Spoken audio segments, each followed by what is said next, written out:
अये विशाल, नमस्ते। आगच्छ, उपविश। नमस्ते विवेका, उपविशामि।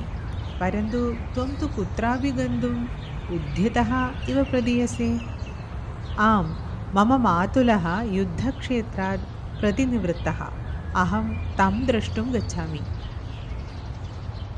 अहो, धन्यः तव मातुलः, यः एवं देशसेवायां संलग्नः। अत्र स्यूते किम् एतत् नयसि? स्यूते पाधेयमस्ति। पाधेयं किं भवति?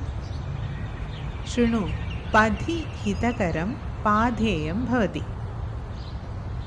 अतः स्यूते कानिचित् फलानि अथ च ज्ञानवर्धनाय द्वित्राणि पुस्तकानि अपि सन्ति। इदानीं ज्ञातम्, अत एव अस्माकं मणिकापाठ्यपुस्तके पाधेयमिति पाठे सुभाषितानि सन्ति। ननु सुभाषितानि एव अस्माकं जीवने मार्गदर्शनं कुर्वन्ति।